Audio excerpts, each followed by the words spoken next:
다 함께 일어나셔서 찬송 21장을 부르시면서 주일 사부 예배를 드리겠습니다.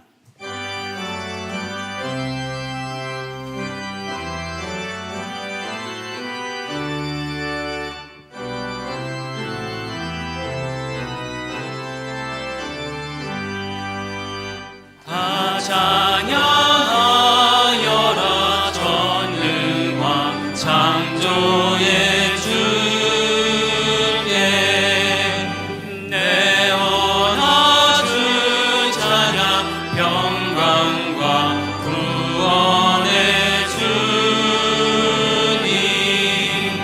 성도들아 주 앞에 이제 나와 즐겁게 찬양하여라. 다 찬양하여라 놀라운 만유의 주께 포근한 나에게 늘 품어주시는 주님 성도들아 주님의 뜻 안에서 내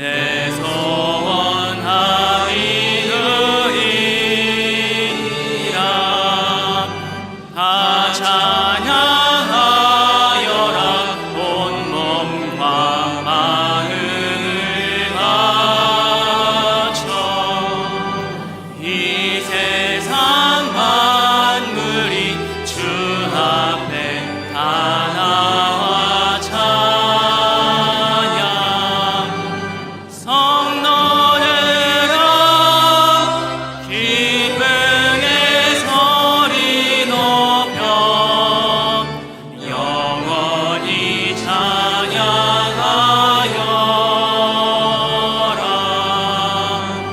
아멘.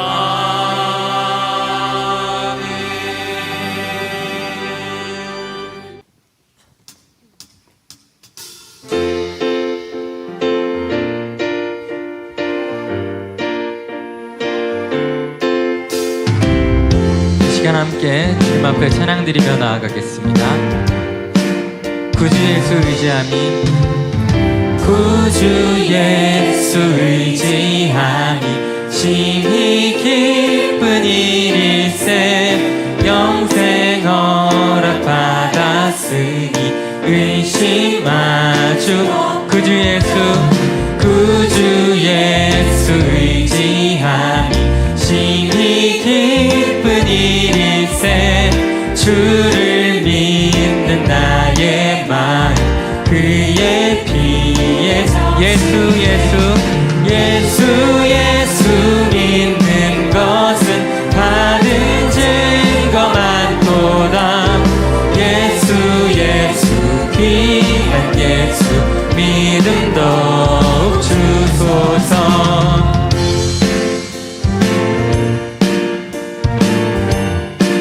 구주 예수 의지하여 구주 예수 의지하여 죄악 벗어버리네 안위 받고 영생함을 주께 모두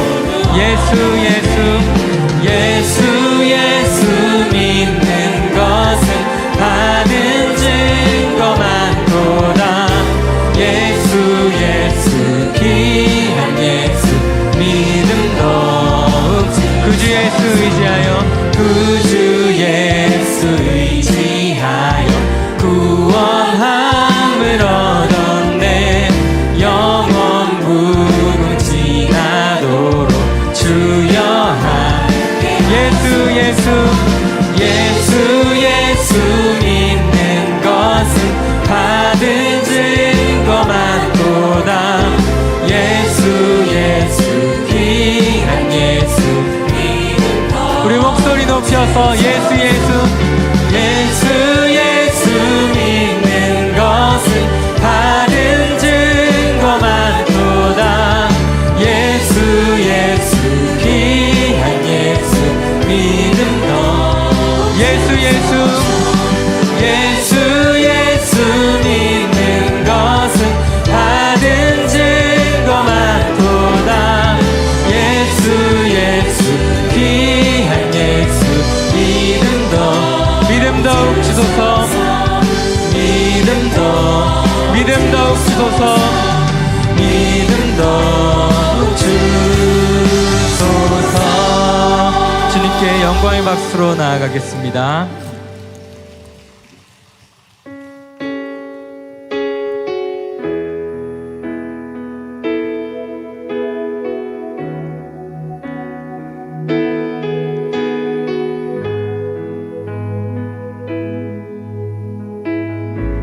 빛 되신 주, 빛 되신 주, 어둠 가운데 비추사 내 눈 보게 하소서. 예배하는 선한 마음 주시고 산 소망이 되시네. 빛 되신 주님, 빛 되신 주, 어둠 가운데 비추사 내 눈 보게 하소서. 예배하는 선한 마음 주시고 산 소망이 되시네. 나 주를 경배하리. 나 주를 경배하리. 엎드려 절하며 고백해 주 나의 하나님. 오 사랑스런 주님, 존귀한 예수님, 아름답고 놀라우신 주.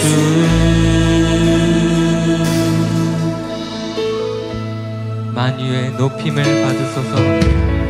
만유의 높임을 받으소서. 영광 중에 계신 주, 겸손하게 이 땅에 임하신 주, 높여 찬양하리라. 나 주를 경배하리. 나 주를 경배하리. 엎드려 절하며 고백해 주 나의 하나님. 오 사랑스런 주님, 존귀한 예수님, 아름답고 놀라우신. 나 주를 경배하리. 나 주를 경배하리. 엎드려 절하며 고백해 주 나의 하나님. 사랑스런 주님, 존귀한 예수님, 아름답고 놀라우신. 다 알 수 없네. 알 수 없네. 주의 은혜, 내 죄 위한 주 십자가. 알 수 없네. 주의 내 죄 위한 주님의 십자가 사랑을 다 알 수 없습니다. 알 수 없네. 주의 은혜, 내 죄 위한 다 알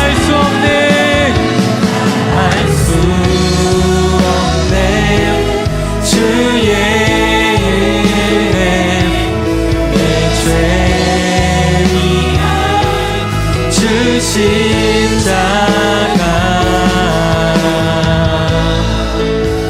주를 경배하리 엎드려 절하며 고백해 주 나의 하나님 오 사랑스런 주님 존귀한 예수님 아름답고 놀라우신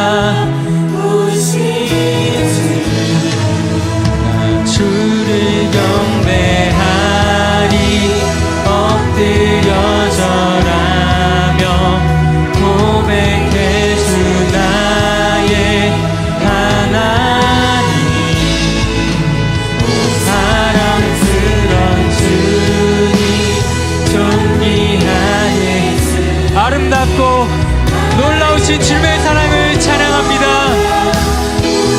나 주를 경배하리 주를 경배하리 엎드려 절하며 고백해 주 나의 하나님 오 사랑스런 주님 존귀한 예수님 아름답고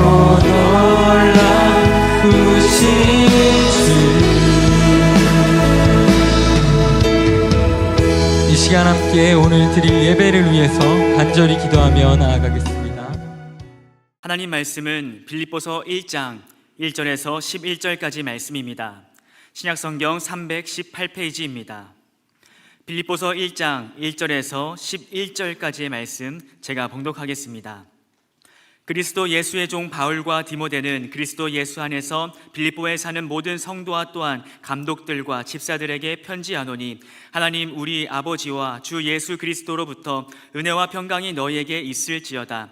내가 너희를 생각할 때마다 나의 하나님께 감사하며 간구할 때마다 너희 무리를 위하여 기쁨으로 항상 간구함은 너희가 첫날부터 이제까지 복음을 위한 일에 참여하고 있기 때문이라. 너희 안에서 착한 일을 시작하신 이가 그리스도 예수의 날까지 이르실 줄을 우리는 확신하노라. 내가 너희 무리를 위하여 이와 같이 생각하는 것이 마땅하니 이는 너희가 내 마음에 있음이며 나의 매임과 복음을 변명함과 확정함에 너희가 다 나와 함께 은혜에 참여한 자가 됨이라. 내가 예수 그리스도의 심장으로 너희 무리를 얼마나 사모하는지 하나님이 내 증인이시니라. 내가 기도하노라. 너희 사랑을 지식과 모든 총명으로 점점 더 풍성하게 하사 너희로 지극히 선한 것을 분별하며 또 진실하여 허물 없이 그리스도의 날까지 이르고 예수 그리스도로 말미암아 의의 열매가 가득하여 하나님의 영광과 찬송이 되기를 원하노라. 아멘. 이 시간 시온 찬양대에 찬양이 있겠습니다.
빌립보서 강의의 두 번째 말씀으로 은혜와 평강을 누리는 삶, 은혜와 평강을 누리는 삶이라는 제목으로 말씀을 전하도록 하겠습니다.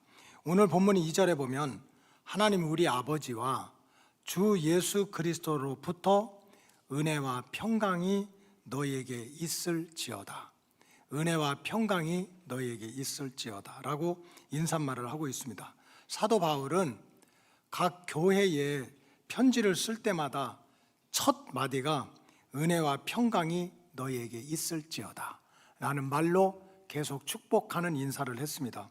로마서 1장 7절에 보면 로마에서 하나님의 사랑하심을 받고 성도로 부르심을 받은 모든 자에게 하나님 우리 아버지와 주 예수 그리스도로부터 은혜와 평강이 있기를 원하노라.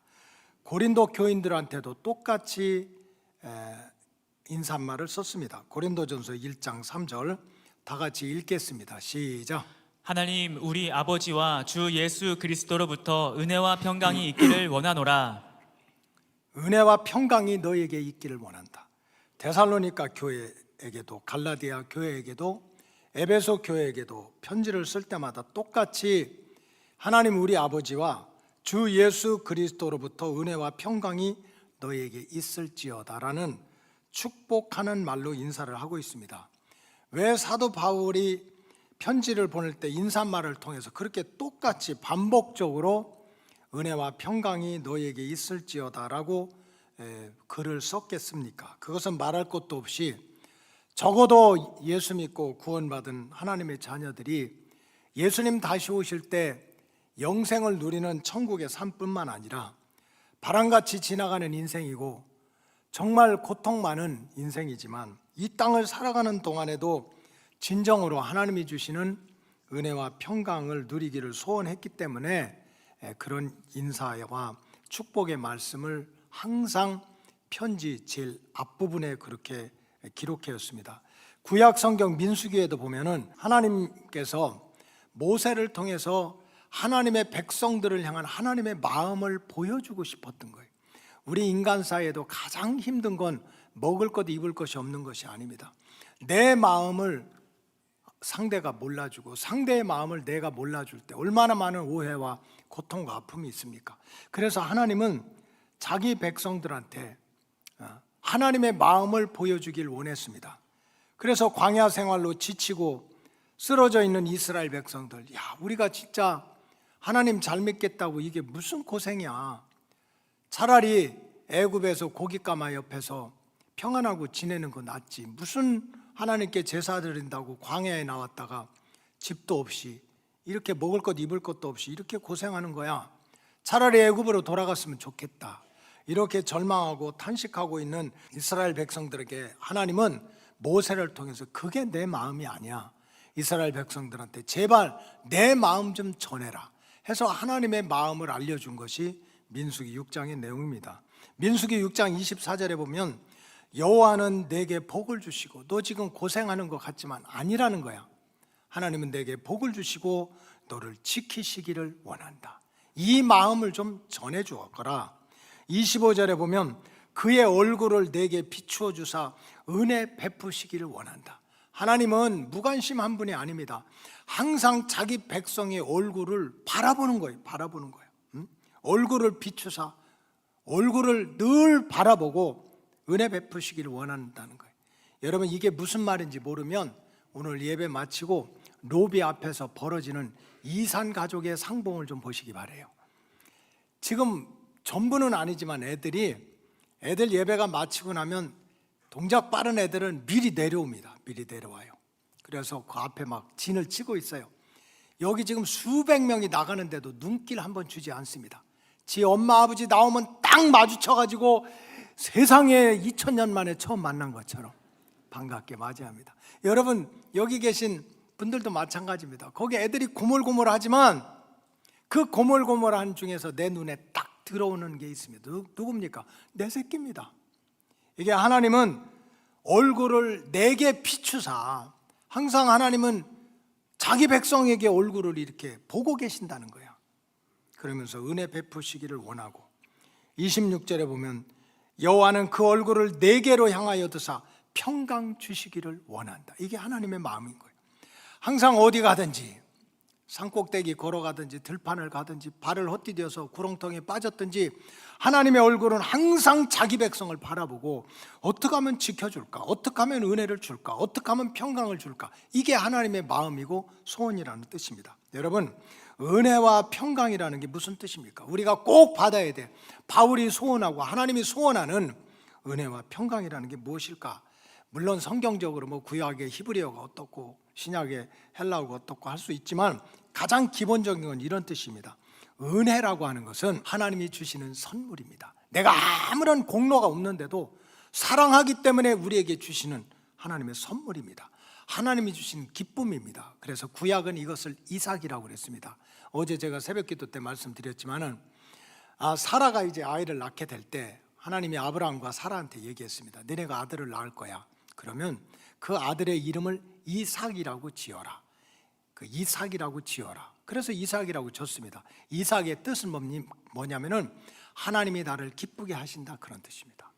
이삭이라는 뜻은 하나님이 나를 기쁘게 하신다, 하나님이 나를 기쁘게 하기 위해서 주신 선물이야. 히브리어 원어에는 이렇게 나왔습니다. 약간 사라가 주책이었던 것 같아요. 하나님 웃겨, 이렇게 나왔어요. 하나님이 나를 지금 웃기시네. 이건 웃긴다는 게 나를 즐겁게 한다는 뜻입니다. 그래서 은혜, 히아리스라고 하는 것은 하나님이 나를 즐겁게 하는, 하나님이 나를 복되게 하는 그런 선물이라는 뜻입니다. 하나님이 주신 이삭이라는 뜻이에요. 평강이라고 하는 것은 무엇입니까? 내가 무슨 헬스하고 내가 띠박질하고 이것이 아니라 하나님이 주시는 마음의 평안과 육신의 건강을 바로 평강이라고 합니다. 치유와 회복, 이걸 평강이라고 하는 거예요. 그렇기 때문에 우리는 반드시 하나님께로부터 은혜와 평강을 목적 삼고 신앙생활을 해야 됩니다. 여러분, 은혜와 평강을 체험하는 역사는 이거는 무슨 마음으로만, 느낌으로만, 추상적으로만 얻는 개념이 아닙니다. 은혜와 평강, 하나님이 주시는 기쁨 덩어리, 하나님이 주시는 선물, 하나님이 주시는 이삭, 이것은 환경을 초월해서 경험할 수도 있습니다. 은혜와 평강은 그저 적당히 예수 믿고 마음의 위로를 받고 평안을 얻고 이런 정도가 아닙니다.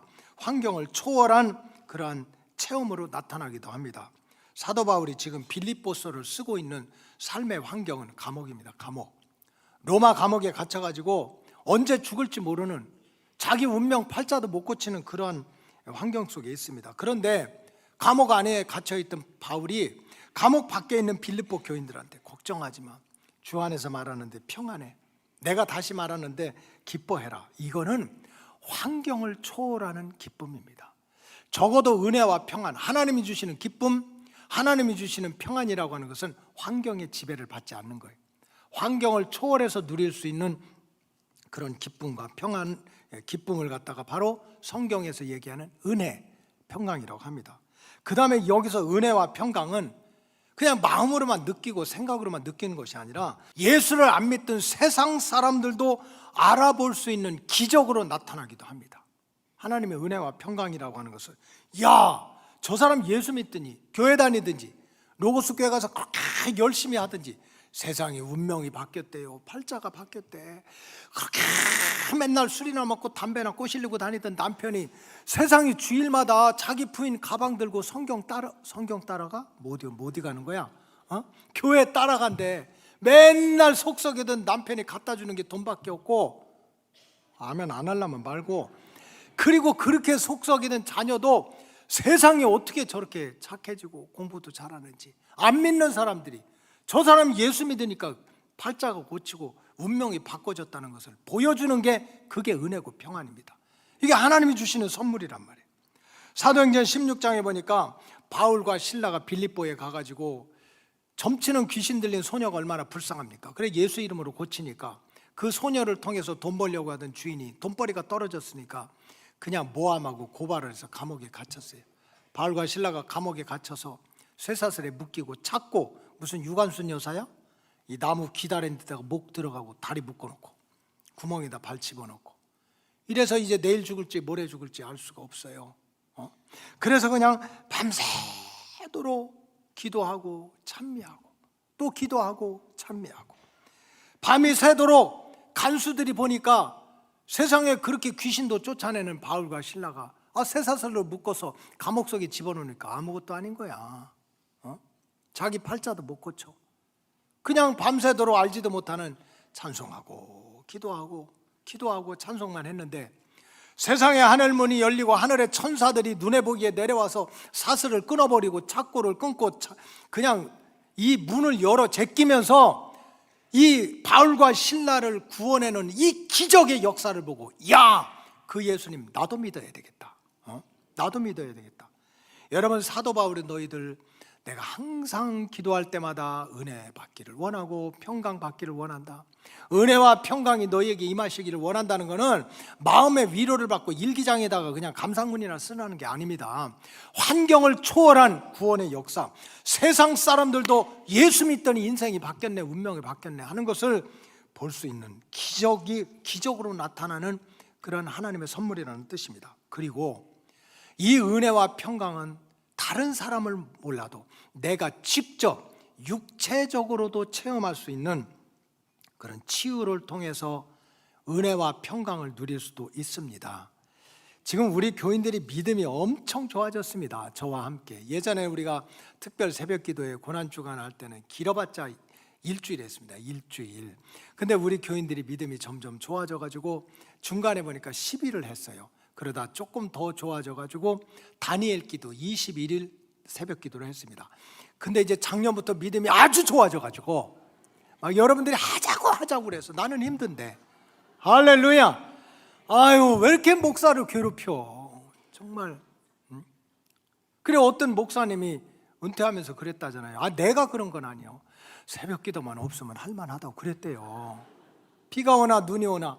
근데 여러분들이 믿음이 좋아지고 좀 40일 작정 기도를 하자고 그래서 작년부터 시작해가지고 이제 올해는 그냥 안 오는 사람 빼놓고 본당 꽉 차잖아요. 본당 꽉 차죠. 그런데 딱 10년 전의 일입니다. 10년 전에 특별 새벽 기도를 할 때 어떤 분이 자기 체험을 조그맣게 간증으로 써가지고 그거를 이제 전도사님 통해서 저한테 전달한 내용이 있습니다. 그 간증을 제가 10년 전 거를 읽어드리겠어요. 하나님 너무 감사합니다. 저는 평생 겨울에서 봄으로 넘어가는 환절기 때마다 겪는 고질병이 있습니다. 피부병입니다. 겨울에서 봄으로 넘어갈 때마다 얼굴이 화끈거리기 시작하고, 그 다음에 목으로 내려가면서 좁쌀같이 도드래기가 일어나고, 그 다음에 이제 몸속으로 들어가면 반점이 생기면서 이 가렵고 이 고통스러운 이 피부 질환이 한번 생겨나기 시작하면 저는 견딜 수가 없습니다. 가렵고 긁으면 긁을수록 심해지고 사람을 얼마나 신경질 나게 만드는지, 내가 이 피부병이 꼭 겨울에서 봄으로 지나갈 때 이렇게 피부병이 발생을 하는데 최소 3주, 4주는 고생을 합니다. 근 3, 4주, 한 달 동안 병원 다니면서 공부를 하는, 고생을 하는 피부 질환을 가지고 있었습니다. 이런 고질병이 있었습니다. 그런데 어느 날 새벽에 목사님이 어떤 권사님 얘기를 하시면서, 이 권사님이 허리가 아파가지고 움직이기가 어려운데, 그래서 새벽 기도를 할 때 어떡할까 하고 그 권사님이 결단을 했는데, 어차피 집에 있어도 허리가 아프고 어차피 교회 와도 허리가 아프니 뭐 이래도 아프고 저래도 아픈 거 교회 나가자 하고 오셨대요. 여러분, 이게 보통 영적인 수준이 아닙니다.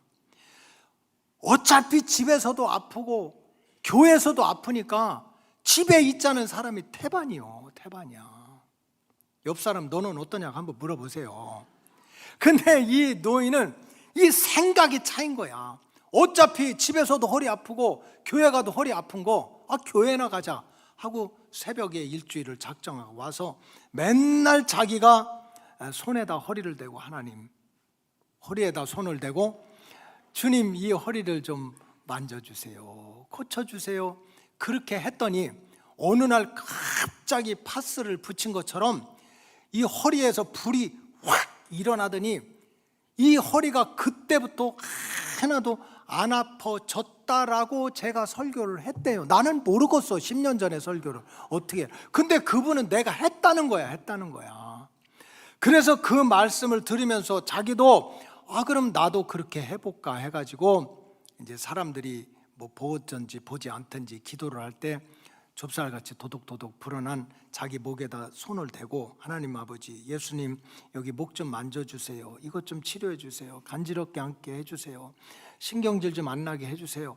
하고서 목을 만지기 시작했는데 갑자기 목이 안 간지럽고 또 막 이 가슴 있고 이런 데도 안 간지럽고, 그래 그날도 안 간지럽고 그 이튿날도 간지럽지 않고 그 이튿날도 간지럽지 않더니 지금도 안 간지럽대 하는 간증을 조그만 글로 써 보내서 저는 모르지. 저는 10년 전에 그런 설교를 했는지 모르는데 이런 자기가 고침받은 치유받은 내가 손 얹고 기도했는데 그렇게 해가지고 그걸 간증하는 내용이 있습니다. 여러분, 은혜와 평강이라고 하는 거는 단순하게 교회 다니면서 뭐 마음의 위로를 받고 뭐 평안을 누리고 이런 정도가 아닙니다. 정말 세상 사람들이 야, 저 사람이 예수 믿더니 진짜 인생이 바뀌었네. 내 자신이 내가 그렇게 힘들고 아프고 고질병인데도 세상에 주님이 만져주셨네 하는 이런 것을 스스로가 느낄 수 있도록 나타나는 역사가 성경에 나오는 은혜와 평안입니다. 은혜와 평안이 너희에게 넘치게. 그래서 성경과 기독교의 역사에 보면 믿음의 현장에서 은혜와 평강을 누린 믿음의 주인공들이 수없이 많이 있습니다. 죽을 병에 걸렸던 히스기야가 성전에 들어가서 기도하다가 왕이면 뭐합니까? 왕복 입고 폼 잡으면 뭐예요? 내일 모레 죽을 건데. 그래서 왕복 벗어던지고 성전에 들어가서 벽을 바라보고 그렇게 하나님 고쳐주세요, 살려주세요, 그냥 눈 감고 기도만 했는데 해시계의 그림자가 10도로 뒤로 물러가고 죽을 줄 알았는데 15년이나 생명이 연장된 거는 100번 1000번을 말씀드려도 하나님의 역사입니다. 하나님이 주신 선물인 거예요. 하나님이 주신 은혜야. 그냥 유대 백성들 다 죽인다고 모함해가지고 에스더와 모르드게가 죽으면 죽으리라고 3일 동안 작정하고 금식하고 기도했더니 원수 하만이 스스로 만든 장대에 목이 매달리고 오빠 모르드게가 도리어 높임을 받고 유대 백성들의 생명을 지킨 것도 알고 보면 하나님의 구원 역사예요. 하나님이 주신 이삭이야. 하나님이 주신 기쁜 소식인 거야. 기쁜 소식. 이걸 은혜라고 하는 거죠. 세상에 욕심 부리고 그렇게 그냥 형과 먼수 맺고 집에서 쫓겨낸다 야곱이, 생각해 보세요. 바다나라면 알지도 못하는 외삼촌 집에 가가지고 이건 아들도 아니고 사위도 아니고 종도 아니고 그런 세월을 20년 보내다가 나중에 어떻게 해가지고서 이제 자녀들도 결혼도 하고 자녀들고 소떼 양떼 이끌고 고향 땅으로 돌아오다가 원수처럼 자기를 죽이려고 했던 형 에서를 만난 거지. 요단강가에서. 세상에 무슨 형이 동생을 맞으러 오는데 군인들을 400명 데리고 옵니까? 근데 하나님이 마하나임 하늘의 군대를 보내가지고 형 에서의 마음을 다 녹여주고 그 마음을 풀어주고, 그래서 서로 끌어안고서 네가 내 동생이냐고 눈물을 흘리는 내용이 창세기 32장에 나옵니다. 그 창세기 32장 10절에 보면 나는 주께서 주의 종에게 베푸신 모든 은총과 모든 진실하심을 조금 더 감당할 수 없다. 나 같은 사람은 정말 하나님의 은혜를 받고 사랑을 받을 자격이 안 된다. 내가 지팡이만 가지고 이 요단을 건넜다. 형과 원수 맺고 거짓말하고 그러다가 작대기 하나 가지고 요단강을 건넜는데 지금 돌아올 때는 두 떼, 소떼, 양떼, 한 떼가 1200마리면 2400마리를 데리고 돌아왔는데 이 모든 것이 하나님의 은혜라는 거야. 하나님이 주신 기쁨, 이삭, 하나님이 주신 기쁨 덩어리, 하나님이 나를 웃기게 해주셔, 즐겁게 해주셔, 하나님이 주신 선물이라는 거예요. 여러분, 지금 지구상에 이 공산주의의 망령에 붙들려 가지고 아직도 틈만 있으면 전쟁을 꿈꾸고 적화통일을 꿈꾸는 나라는 북한밖에 없어요. 여러분, 지금부터 100년 전에 공산주의 사상을 일으켰던 볼세비키 혁명을 일으켰던 러시아가 그냥 70년, 80년 지나면서 이 공산주의는 신이 없다, 빵이 전부다, 유신론을 거부하고 물질주의를 택한 것이거든요. 근데 신을 거부하고 빵이 최고다고 해보니까 결국은 굶어 죽는 일이 생겨가지고 고르바초프 때 공산주의 그걸 내던져버리고 문을 개방하지 않았습니까? 중국도 마찬가지입니다. 홍위병이라고 해서 그냥 새파란 애들이 축창 들고 뿔대 안경 쓰고, 왜냐하면 뿔대 안경 쓰면 공부 잘한다고. 난 그건 이해를 못하겠어. 뿔테 안경 쓰면 공부 잘하나?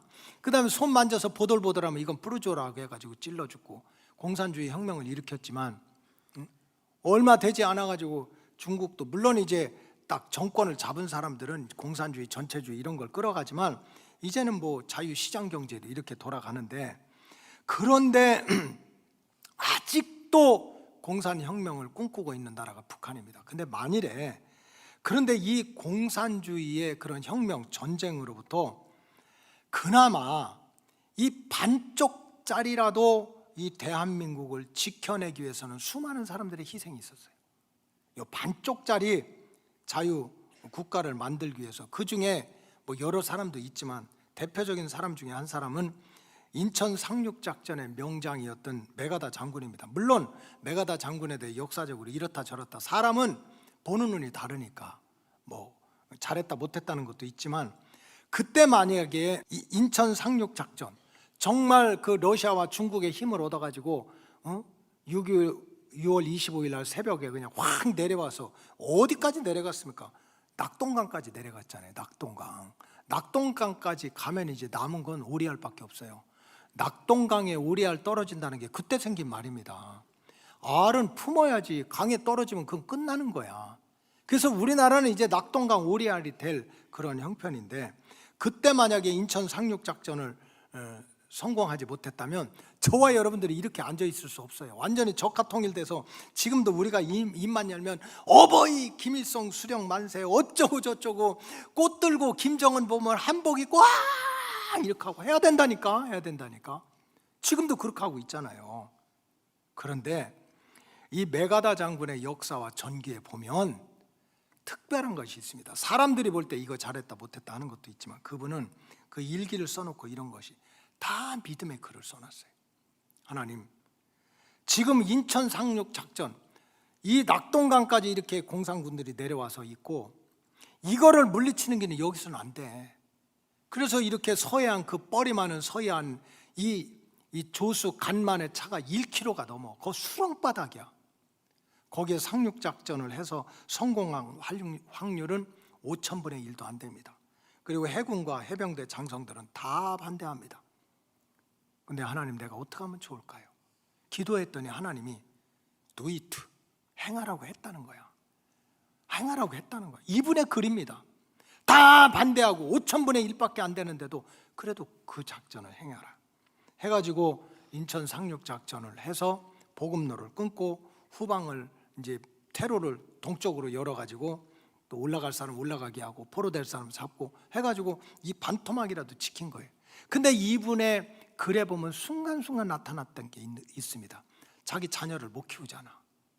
이분이 육군사관학교 정말 웨스트포인트 1등으로 졸업하고 뭐 일본군 사령관도 하고 필리핀 가서도 또 그 세계 2차 대전 뭐 그런 전쟁 치르고 하는데 어떻게 자녀를 돌보겠어요? 그러니까 자기가 자녀를 돌보지 못하니까 그 아들을 위해서 기도만 하는 거예요. 기도. 그래서 아들을 위한 기도라고 써놓은 것이 굉장히 유명해서 지금도 자녀 그런 교육이라든지 이런 때 읽혀지는 내용입니다. 하나님, 우리 아들을 위해서 기도합니다. 약할 때 자기를 돌아볼 줄 아는 여유, 약하다고 막 징징거리고 하지 말고 두려울 때 자신을 잊지 않는 담대함을 갖게 하옵소서. 정직한 패배를 부끄러워하지 말게 하시고 승리에 겸손할 줄 아는 아들이 되게 해 주시옵소서. 뭐 정직하게 실패했는데 뭐가 부끄러워? 승리했다고 교만 떨지 않고 그렇게 온유한 자녀가 되게 해달라고. 생각할 때 고집하지 말게 하시고 주를 알고 자신을 아는 것이 지혜의 근본임을 깨닫게 하옵소서. 이거 성경 말씀이야. 여호와를 아는 것이 지식의 근본이라고 그랬어요. 내가 내 새끼 못 키우지만 하나님께서 키워주길 바라고 전쟁터에서도 아들을 위해서 그렇게 기도했습니다. 그런데 제가 무슨 말을 하려고 그러느냐, 1951년 4월 19일 날 이 메가다 장군이 이제 퇴임을 하게 됩니다. 평생 군인으로 살았다 퇴임을 하는데, 그때 퇴임사를 하는데 퇴임사의 마지막 문장은 이렇게 끝납니다. 이 모든 일은 하나님께서 베푸신 은혜였습니다. 모든 거는 뭐 전쟁의 영웅이다, 태평양의 영웅이다, 이런 모든 것들은 I didn't do anything, 내가 한 일이 없다는 거야. 이게 다 하나님의 은혜였다는 거야. 하나님이 나에게 주신 기쁨이고 하나님이 나에게 주신 선물이고 하나님이 나에게 주신 보호하심이라는 거예요. 보호하십니다. 여러분, 은혜와 평강은 자기 백성에게 약속하시고 소원하시는 믿음의 선물입니다. 은혜와 평강은 이삭입니다. 하나님이 나를 웃기게 하네, 하나님이 나를 즐겁게 하네. 기쁨의 선물이요, 평안과 축복의 선물이요, 치유와 회복의 선물입니다. 어떻게 하면 우리 로고스 가족들도 죽은 다음에 천국만 붙들지 말고 이 땅에서부터 너희가 나를 믿으면 하나님의 구원을 보리라 그랬잖아요.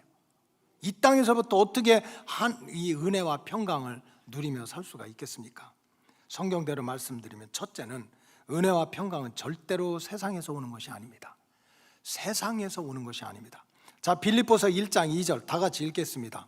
시작. 하나님 우리 아버지와 주 예수 그리스도로부터 은혜와 평강이 너희에게 있을지어다. 은혜와 평강은 세상으로부터 온다면 우리 다 여기 때려치고 세상에 가야 돼요. 산으로 가든지 들로 가든지 땅을 파든지 바닷속에 들어가든지. 아닌 거야. 하나님 우리 아버지와 주 예수 그리스도로부터 은혜, 우리를 기쁘시게 하는 선물, 평강, 우리를 치유하고 회복시키는 선물, 이것이 하나님께로 온다는 거예요. 왜 주의 백성들이 주여 믿습니다 믿습니다 하고 교회를 수십 년 다니면서도 성경에서 약속한 은혜와 평강을 누리지 못합니까? 그건 성경적으로 얘기하면 믿음이 없는 게 아니야, 교회 다니지 않는 게 아니야. 그런데 한쪽 마음속에는 아직도 세상에 붙들려 있어서 그런 거예요. 평안이, 또 은혜가, 그 기쁨이 세상에서 올 줄 아는 거지. 여러분, 세상은 아무리 화려해도 죄가 가득하고 심판의 대상입니다. 공중의 권세자면 악한 마귀 사탄이 활동하고 있는 것이에요. 그렇기 때문에 이 세상에 붙들려서 세상에 끌려다니며 살면 절대로 위로부터 내려오는 은혜와 평강을 누릴 수가 없습니다. 지금 사도 바울의 육신적인 환경은 세상적으로 보면 절대로 은혜와 평강을 소유할 수가 없습니다. 로마 감옥에 갇혔어요. 자기를 고발하고 시기하고 질투하고 언제 죽을지 모르는 그런 사람입니다. 그럼에도 불구하고 바울이, 자기 팔자도 육신적으로 보면 못 고치는 바울이 도리어 감옥 밖에 있는 사람한테 기뻐하라고, 내가 다시 말하는 기뻐하라고, 이렇게 할 수 있는 힘이 어디가 있겠습니까? 그 다음에 또 참 자기 운명도 못 바꾸는 사람이 빌립보 4장에 보니까 이렇게 편지를 보내요. 아무것도 염려하지 말고, 우리 취미가 염려인데, 우리 취미가 염려 아닙니까? 여러분들 얼굴에 지금 염려 이렇게 써 있어요. 아주 그냥 습관이 염려고 취미가 염려야. 근데 아무것도 염려하지 말고 다만 모든 일에 기도와 간구로 너의 구할 것을 감사함으로 하나님께 아뢰라. 그리하면 모든 지각에 뛰어난 하나님의 평강이 그리스도 예수 안에서 너의 마음과 생각을 지키시리라. 저는 성경 기절이 다 좋은데요, 이 기절이 너무 좋아요. 아무것도 염려하지 말고 모든 일에 기도와 간구로 너희 구할 것을 감사함으로 하나님께 아뢰. 그럼 모든 지각에 뛰어난 하나님, 나는 모르지만 모든 걸 알고 나는 할 수 없지만 모든 것을 할 수 있는 하나님이 주시는 평강이 내 마음과 생각을 지켜줄 거야. 지켜줄. 바울이 어떻게 그렇게 설교를 하고 그렇게 편지를 쓰고 어떻게 그런 고백을 하고 살 수가 있습니까? 은혜와 평강은 세상에서 오는 게 아니야. 오직 주님이 주시는 선물이야. 그 말씀 붙들었기 때문에 자기가 감옥 안에 있으면서도 감옥 밖에 있는 사람한테 기뻐하라고, 염려하지 말라고, 모든 걸 주님께 맡기라고, 그분의 평강이 너희한테 임할 거라고. 따라서 우리 로고스 가족들은 끝까지 예수님 붙잡고 끝까지 예수님과 동행하면서 끝까지 예수님의 이름으로 기도하면서 예수님이 주시는 은혜와 평강을 이 땅에서부터 누리시기를 주님의 이름으로 축복합니다. 둘째로, 우리가 은혜와 평강을 누리기 위해서는 선한 일을 시작하신 하나님께서 하나님이 우리를 택하실 때는요, 선한 일을 위해서, 복된 일을 위해서 택한 거야. 선한 일을 위해 시작하신 하나님께서 반드시 선한 일을 마무리하신다라는 믿음을 가지고 신앙생활을 해야 돼요. 자, 빌립보서 1장 6절 다 같이 읽겠습니다. 시작. 너희 안에서 착한 일을 시작하신 이가 그리스도 예수의 날까지 이르실 줄을 우리는 확신하노라. 너희 안에서 착한 일, 좋은 일, 복된 일을 시작하신 하나님이 예수님이 오실 때까지 그 일을 이루신다는 거야. 완성하신다는 거예요. 우리가 변덕 부린다고 하나님이 치우고, 환경이 어렵다고 하나님이 선한 계획과 목적을 치우는 게 아니라 하나님이 세운 선한 목적을 예수님 다시 오실 때까지 이룬다는 거예요. 여러분, 구원의 서정에 대해서 제가 한 달 전에 설교를 했지만 첫 단계가 바로 선택하시는 은혜라고 그랬어요. 선택받는 은혜. 여러분, 육신의 출생도요 아무나 못하는 거예요. 의사 선생님들이 얼마나 똑똑한지, 우리 한 사람이 태어나기 위해서는 엄마 자궁 속에서 최소한 2억 대 1이나 2억 5천 대 1의 경쟁을 뚫고 나온 승리자들이래. 여기 미성년자들 없지? 정자와 난자가 서로 맞춰서 요게 생명체가 돼가지고 엄마 자궁에 착상하기 위해서는 2대 1, 10대 1이 아니라는 거예요. 2억 대 1의 경쟁을 뚫고 우리가 태어난 사람이래. 자, 옆 사람 보세요. 대단합니다. 그렇게 해주세요. 당신은 몇 대 1이야? 200대 1이 아니고 2억 대 1이야. 그러니까 우리가 지금 이 땅에 나왔다는 이거는요, 우리가 인물이 좋아서 빨리 달려서, 아이고 빨리 달리면 얼마나 달려? 치타만큼 달릴 수 있나? 아니에요. 하나님이 2억 대 1의 경쟁을 뚫고 한 거예요. 그 다음에 지금 지구상의 인구가 대충 80억이 넘습니다. 왜 대충이라고 그러냐? 우리나라는 그냥 호적 그냥 끝까지 하지만 중국은 자기들이 대충 15억이래. 왜냐하면 자식이 5이라도 정식으로 등록할 수 있는 건 한두 명밖에 안 해줘. 훨씬 넘어. 인도는 얼마나 많아. 이런 80억이 넘는 인구 중에서 세상에 우리가 뭐가 잘났다고 택함을 받게 하고 죄사함 받게 하고 하나님의 자녀가 되게 하는 것, 이거는 하나님의 섭리고 계획이고 하나님이 주신 은혜입니다. 여러분, 이런 기적, 2억 대 1의 경쟁을 뚫고 나와가지고 80억 대 1의 경쟁을 뚫고 택함 받은 우리들을 하나님이 버리겠어요? 조금 잘못한다고 버리겠습니까? 실수한다고 버리겠습니까? 절대로 그렇지 않아요. 그렇기 때문에 진짜 믿음 있는 사람은 절망의 마귀나 낙심의 마귀에 속지 말아야 돼요. 마귀는요, 너 끝났다. 너 같은 죄인이, 네가 집사라면 네가 목사야? 네가 무슨 신앙생활 20년 했다고 요 정도밖에 못 살아. 아이고야, 지나가는 개가 다 웃겠다. 그 말에 들으면 은혜 받아가지고 나는 개맛도 못한 놈이야 해가지고 또 그냥 믿음의 자리를 떠나는 인간들이 한두 명 아니야. 한두 명이 아닙니다. 한두 명이 아니야. 왜 들을 거는 안 듣고 듣지 말아야 될 건 듣느냐고. 하나님은 택한 받은 백성을 절대로 버리지 않습니다. 포기하지 않습니다. 착한 일을 시작했는데 왜 끝내요? 착한 일을 시작하신 하나님이 착한 일을 마무리하는 거예요.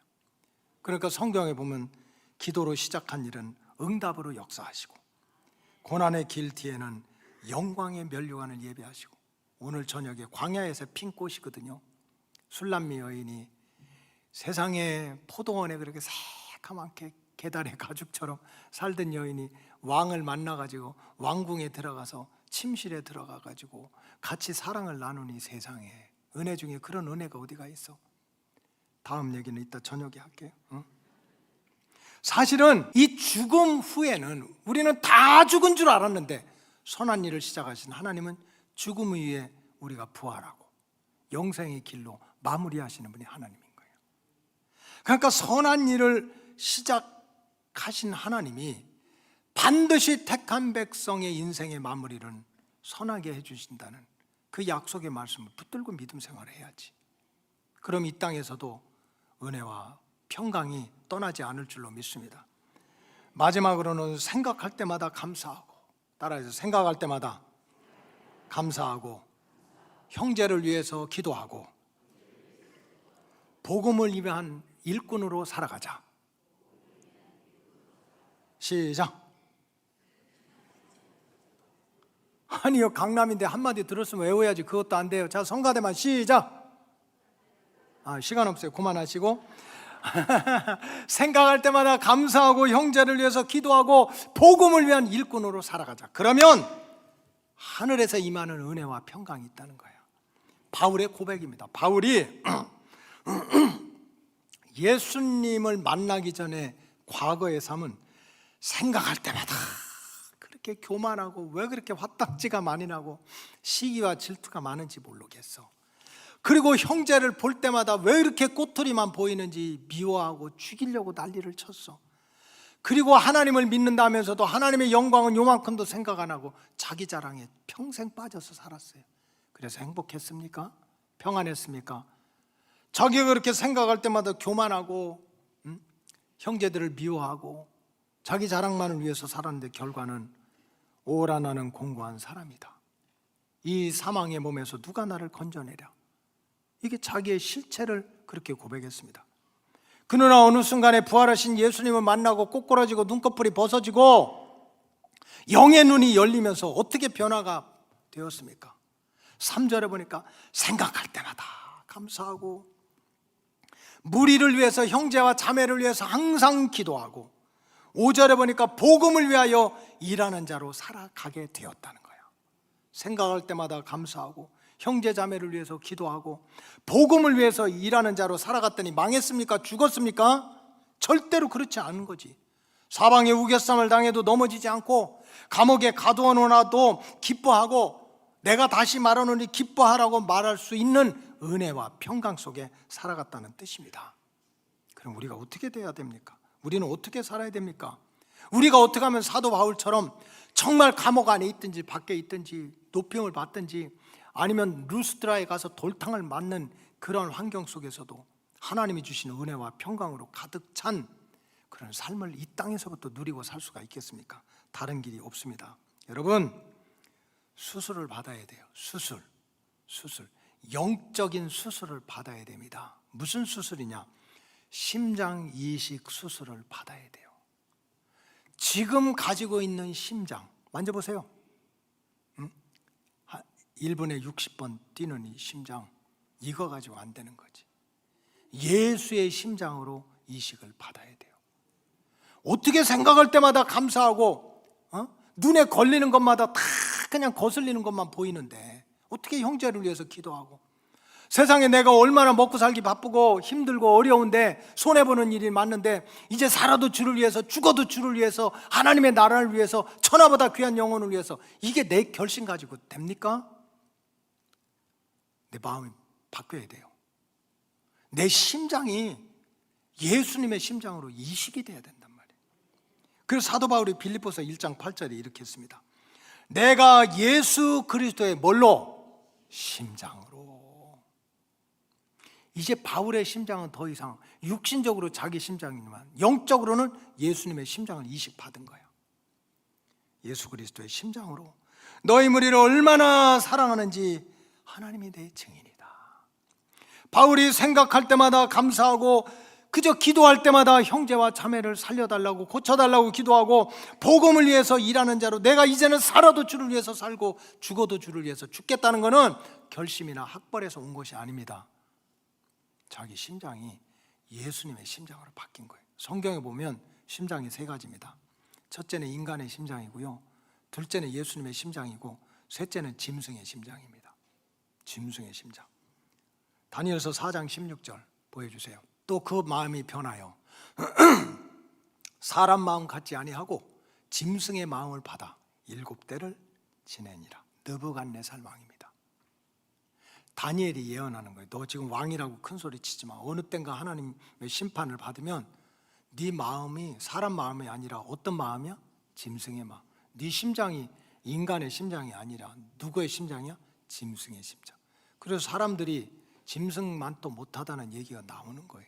여러분, 우리가 어떻게 생각할 때마다 감사해요. 억울하고 손해보는 게 너무 많은데 우리가 어떻게 형제와 자매를 위해서 때마다 시마다 기도할 수 있어요? 그 인간만 없으면 세상 편할 것 같은데 우리가 어떻게 먹고 살기도 힘든데 살아도 주를 위해서 살고 죽어도 주를 위해서 죽겠다고 결단할 수 있습니까? 내 결심으로 안 돼요. 내 마음으로 안 돼요. 내 심장이, 내 마음이 예수님의 마음으로, 예수님의 심장으로 이식이 돼야 돼요. 바뀌어져야 돼요. 여러분, 혹시 이런 찬송 들어보신 적 있습니까?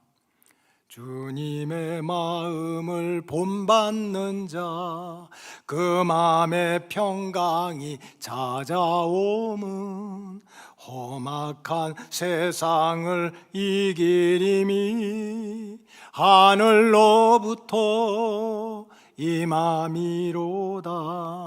주님의 마음 본받아 살면서 그